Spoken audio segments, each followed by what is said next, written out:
trying to relate to you, so I'll just wonder, you guys ever have one of those weeks where you run out of drugs and then you remember you're lonely?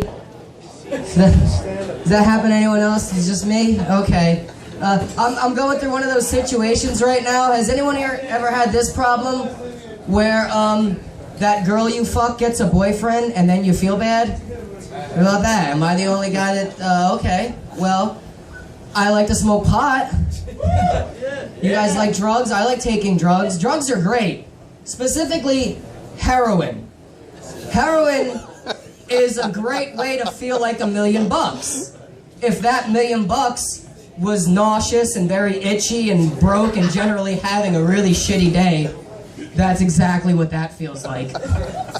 You have to be careful with drugs, except weed's the only one. It's still sort of illegal, but you can go places where you don't know anyone and people are smoking weed and you can kind of relate and feel good about being in that place. You don't have to feel so socially awkward.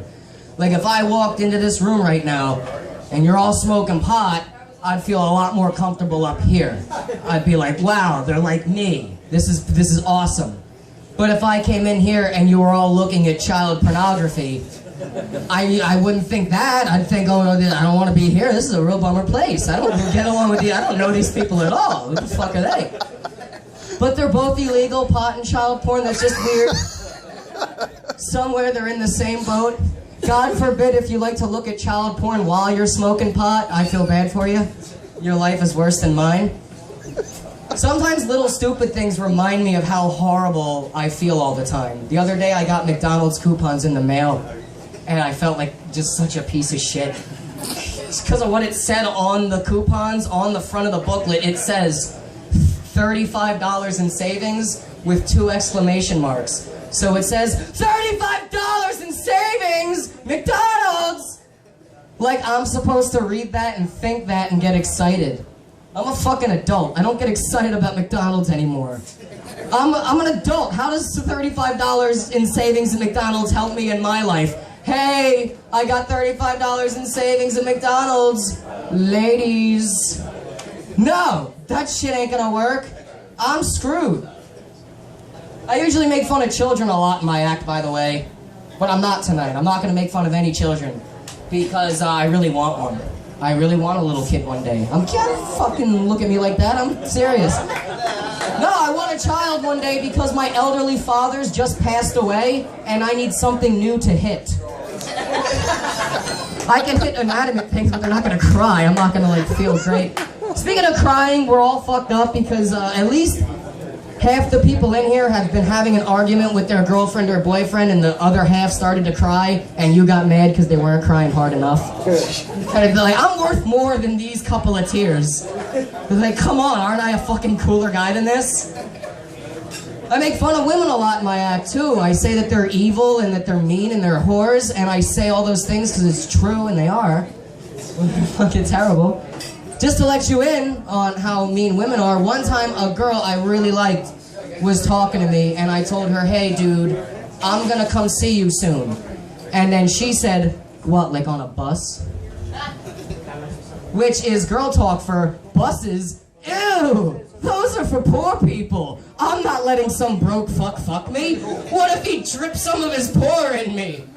I'll have vagrant youths taking up shelter inside of my womb. I'm not having that. Not this classy young lady. Oh, by the way, I don't surf either. And my pants are filthy. I know. This is a lovely mane. No matter how bad this set goes tonight, just remember I have a lovely fucking set of hair. It's pretty awesome. This guy's gonna take a picture of me. It's pretty cool. I feel special. Here's a fun fact. If you know any fat Asian women, if you punch a fat Asian girl in the face and give her a bruise, she'll look just like a panda. Don't think about it too much. It won't make sense. I walk a lot too. I don't drive, so I walk everywhere I go. And I daydream like a son of a bitch. I'm always thinking about shit that's not existent. The other day I had a long daydream. It was way too drawn out. I daydreamed that I was best friends with Danny Trejo. Machete? Yeah. He's in like the Mexican motherfucker that's in like every movie. He's usually a rapist. Yeah. I had a big drawn out daydream that I was best friends with him and we did best friend stuff and it looked really ridiculous. We played catch We wrestled, Danny Trejo and my best friend.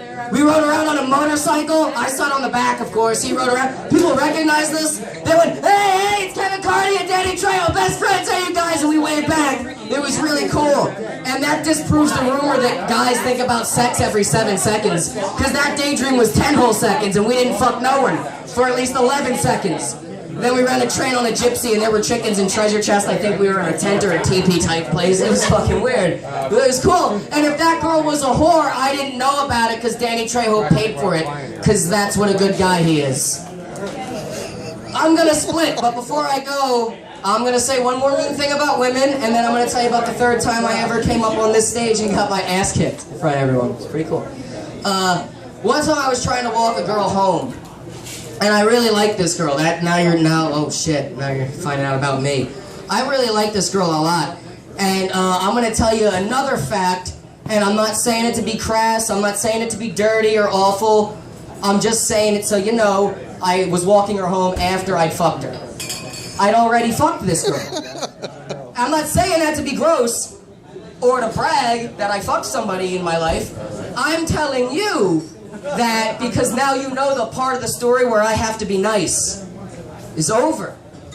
I fucked her already. I don't have to be nice anymore. I wanted to walk her home because I actually thought she was cool and I thought I was cool, and I'm fucking stupid. So we almost get to her house. She stops in her tracks and says, Kevin, I'm gonna ask you to go home now. She wouldn't let me walk her home, you guys. That's pretty mean. What a bitch. I know. It's not like I was gonna invite myself into breakfast. I wasn't gonna kick the door in and take all her fucking glitter pens and stuff them in her Hello Kitty backpack and run off and start a new life in Hawaii at the henna tattoo. I just wanted to walk you fucking home! Alright. I guess I'll try and make my last tale funny. The third time I ever did stand-up comedy was on this stage. I was opening for my friend's band. And there was a really drunk young man in the audience. He was fucked up, is the nice way to put it. And he was heckling me. But not like regular heckling where he says something sort of mean and then I say something meaner and then he shuts up. He was just constantly telling me I suck really quick to where he wasn't taking breaths in between telling me I suck. He was just going, you suck, you fuck. He was drunk, running around the middle. You suck, you fucking suck, Kevin Carney. You fucking suck. I didn't get a second to take my fucking, get a word in at this cocksucker. And I couldn't really tell any jokes because he was going faster than me. He was doing better than me. So I had to kind of shout something on top of, sir, you suck. You're the guy that owes me money for all the cans of dust off we huffed in the parking lot at the Chuck E. Cheese. You're a shitty friend. You suck.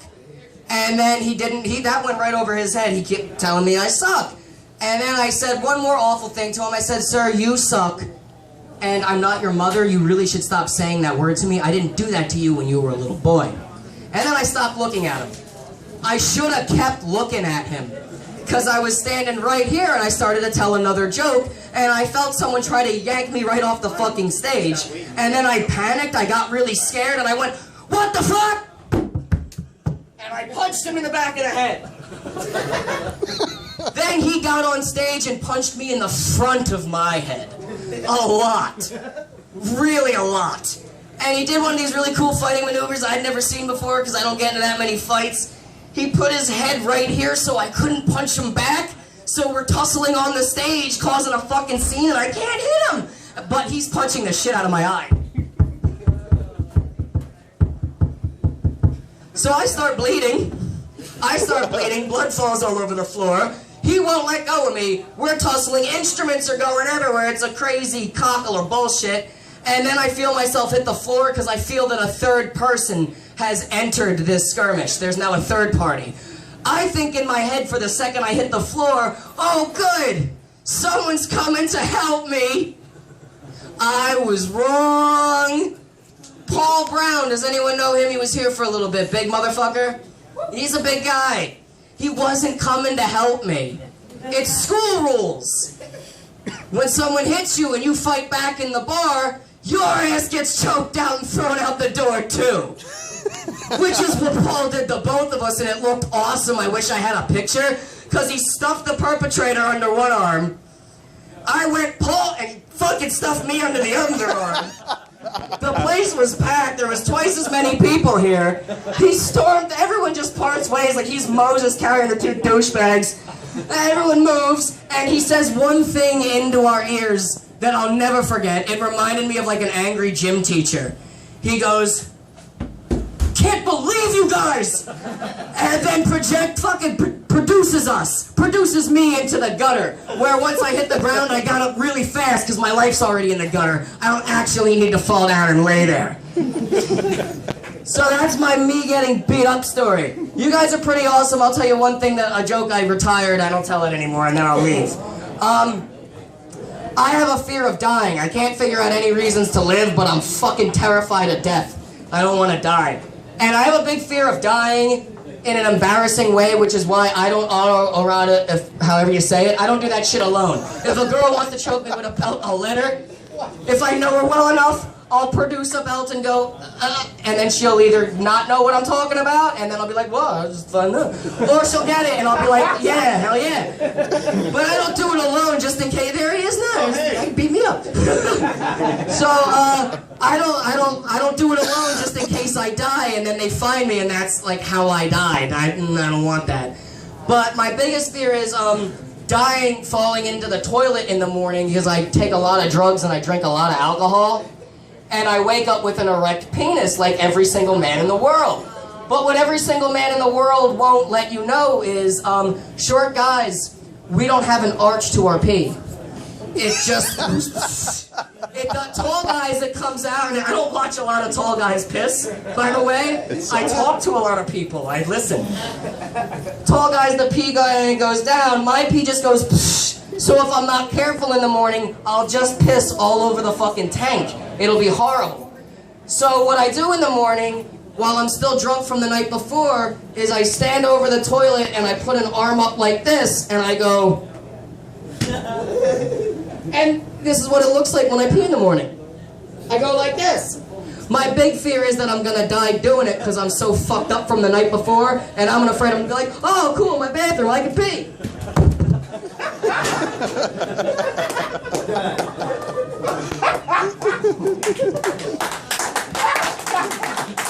Yeah, and then who's gonna find me? My mother's gonna find me with her oxygen tank on. Oh, there's my son. He's dead. Dick's in the toilet bowl. Keep your dicks out of the goddamn toilet bowl. Thanks for coming, everybody, to the open mic. Thanks, Steve Barnes, for that treat. It was good seeing you guys. Keep your dicks out of the toilet. Good night.